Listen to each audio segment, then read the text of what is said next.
Chapter 37. Jim Gets His Witch Pie. That was all fixed. So then we went away and went to the rubbish pile in the backyard where they keep the old boots and rags and pieces of bottles that wore out tin things and all such truck and scratched around the found an old tin washpan and stopped up the holes as well as we could to bake in the pie. I took it down the cellar and stole it full of flour and started for breakfast, and found a couple of shingle nails that Tom said would be handy for a prisoner to scrabble his name and sorrows on the dungeon wall with, and dropped one of them in Aunt Sally's apron pocket, which was hanging on a chair, and the other was stuck in the band of Uncle Silas's hat, which was on the bureau. Because we heard the children say their pa and ma was going to runaway nigger's house this morning, and then went to breakfast. And Tom dropped the pewter spoon in Uncle Silas's coat pocket, and Aunt Sally wasn't come yet, so we had to wait a little while. And when she come, she was hot and red and cross, and couldn't hardly wait for the blessing. And then she went to sluicing out coffee with one hand and cracking the handiest child's head with a thimble with the other, and says, "I've hunted high and I've hunted low, and it does beat all what has become of your other shirt." My heart fell down amongst my lungs and livers and things.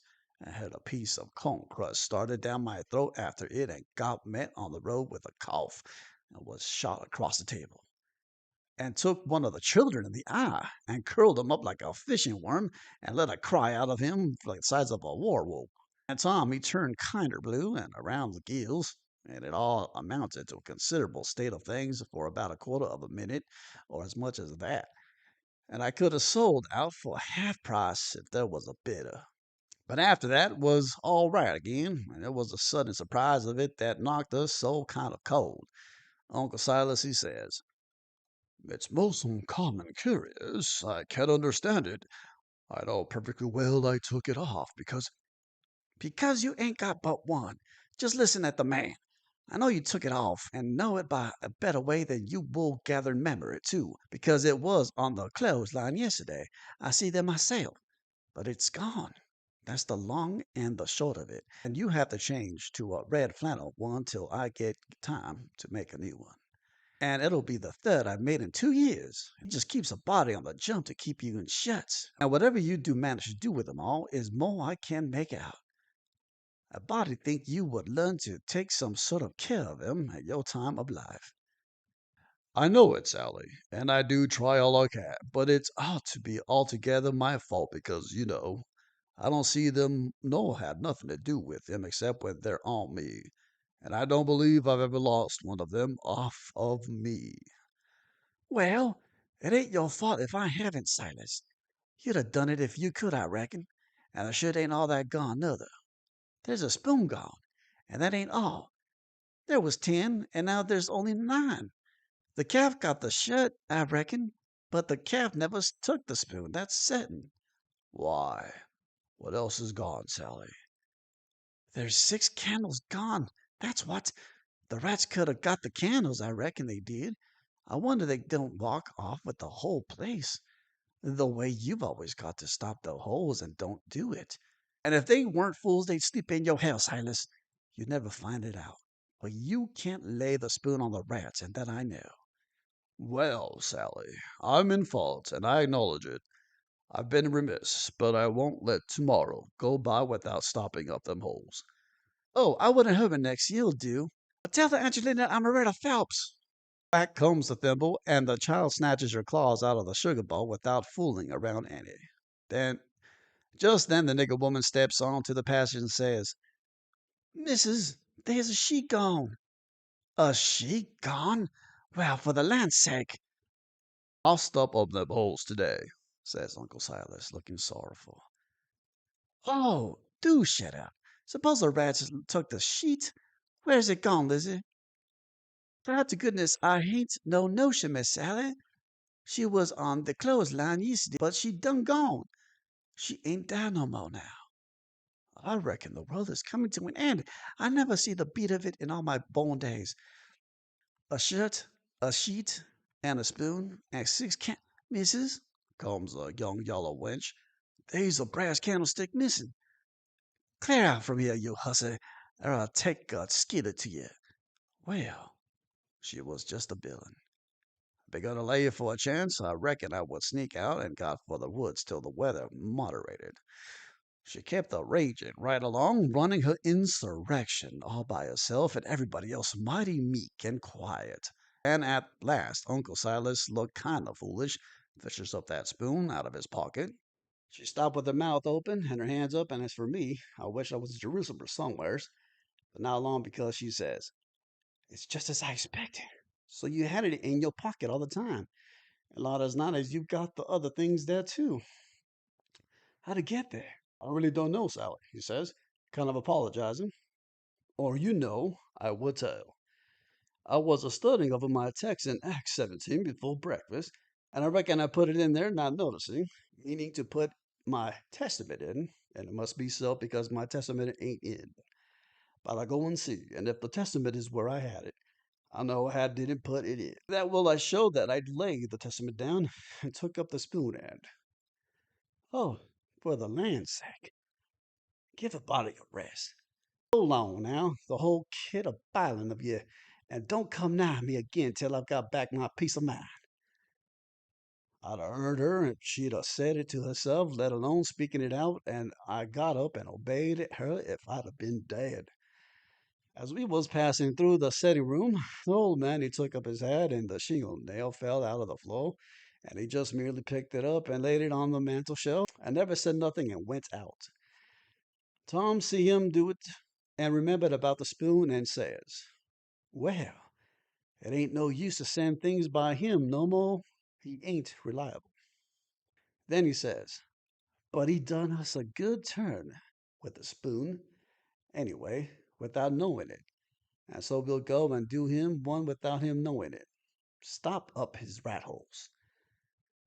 There was a noble good lot of them down cellar, and it took us a whole hour, but we done that job tight and good and ship shape. Then we heard steps on the stairs, and blowed out our light and hid, and here comes the old man with a candle in one hand and a bundle of stuff in the other, looking as absent-minded as his year before last. He went a mooning around, first to one rabbit hole, then another, till he'd been to them all, and then he stood about 5 minutes, picking tallow drip off his candle and thinking. Then he turns off slow and dreamy towards the stairs, saying, "Well, for the life of me, I can't remember when I done it. I could have showed her now that I weren't to blame on account of the rats. But never mind, let it go. I reckon it wouldn't do no good." And so he went on a mumbling upstairs, and then we left. He was a mighty nice old man, and always is. Tom was a good deal bothered about what to do for a spoon, but he said we'd got to have it. So he took a think. When he had siphoned it out, and he told me how he was to do, then we went and waited around spoon basket till we see Aunt Sally coming. And then Tom went to counting the spoons and laying them out to one side, and slid one of them up my sleeve, and Tom says, "Why, Aunt Sally, there ain't but 9 spoons yet," she says. "Go along to your play, and don't bother me. I know better. I counted myself." "Well, I counted them twice, auntie, and I can't make but 9." She looked out of all patience, but of course she come to count. Anybody would. "I declare to gracious, there ain't but 9," she says. "Why, what in the world? Play take the things out, count 'em again." So I slid back the one I had, and when she got done counting, she says, "Hang the troublesome rubbish! There's 10 now." And she looked huffy and bothered both. But Tom says, "Why, auntie, I don't think there's 10. You numbskull, didn't you see me count 'em?" "I know, but—" "Well, I'll count 'em again." So I smelt one, and they come out 9, same as the other time. Well, she was in a tearing way, just a trembling all over, and she was so mad.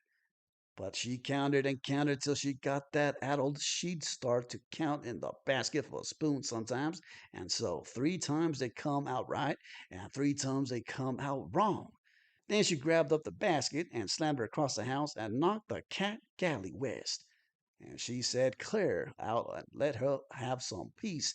And if we come bothering around her again betwixt that and dinner, she'd skin us." So we had the odd spoon and dropped it in her apron pocket whilst she was a giving us our sailing orders, and Jim got it all right, along with her shingle nail before noon.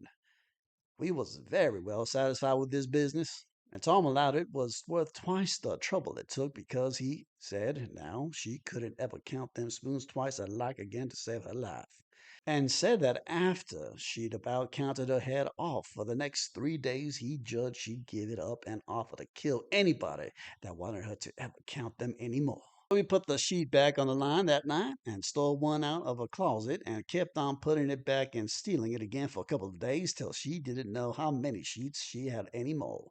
And she didn't care and weren't a going to bullyrag the rest of us so about it, and wouldn't count them again not to save her life.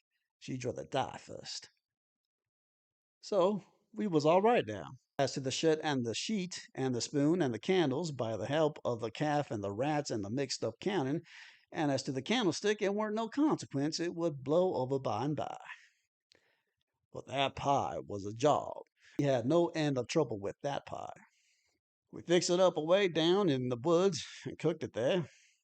We got it done at last, and very satisfactory too, but not in one day, and we had to use up 3 wash pans full of flour before we got through.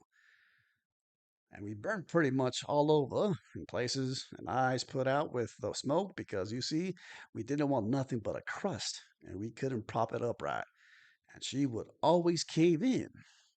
But of course, we thought of the right way at last, which was to cook the latter too in the pie.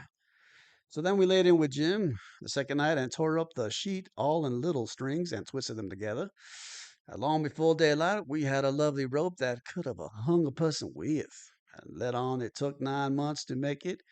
And in the forenoon, we took it down to the woods, but it wouldn't go into the pie. Being made of a whole sheet that way, there was rope enough for the 40 pies if you had wanted them, and plenty left over the soup and sausage, or anything you choose. You could have had a whole dinner, but we didn't need it. All we needed was just enough for the pie, so we throw the rest away. We didn't cook 9 of the pies in the washpan, afraid the soldier would melt. But Uncle Silas, he had a noble brass warming pan, which he thought considerable of because it belonged to one of his ancestors with a long wooden handle.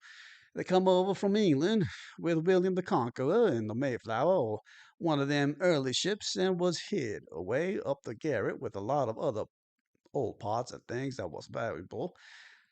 Not on account of being any account because they weren't, but on account of them being relics, and you would snake her out private. I took her down there, but she failed on the first pies because we didn't know how, but she come up smiling on the last one.